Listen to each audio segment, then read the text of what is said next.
a tourist spot, the most famous zebra crossing in the world, and a recording studio responsible for the most iconic albums of all time, it can only be Abbey Road. Understandably made famous by one band and one record in particular, using that crossing on the front cover and the magic inside the walls pressed onto the vinyl, but so much more has been made here. So at this studio, Oasis did parts of Be Here Now, Massive Attack did parts of Blue Lines, and Little Simz laid down the orchestral parts for her Mercury Prize winning album Sometimes I Might Be an Introvert inside that studio.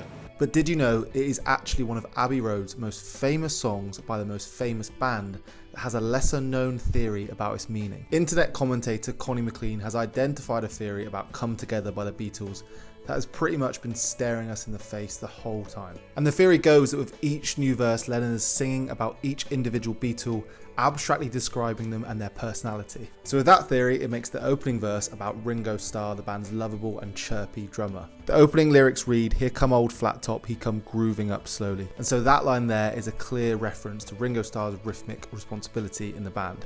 It then moves on to George Harrison. It was well known that George Harrison was the most spiritual of the bunch, and John Lennon might have referenced that in this second verse, singing, "One thing I can tell you is you got to be free." And that line comes after the subject not wearing any shoes, which does link back to George Harrison's more spiritual profile. Next up is Lennon himself, who in the third verse is referenced by singing, "He bagged production, he got walrus gumboot, he got Ono sideboard, he won spiral cracker." The most obvious reference in Lennon's verse is Yoko Ono in the lyric Ono sideboard.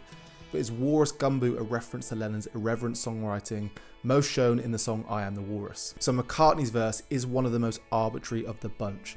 But Muddy Water is a reference to one of his favourite musicians, Muddy Waters, while Roller Coaster is supposedly a reference to his emotions, which is pretty scathing, but given the relationship between Lennon and McCartney in 1969, it's not all that surprising. Lennon sings, "He roller coaster, he got early warning, he got muddy water, he won mojo filter."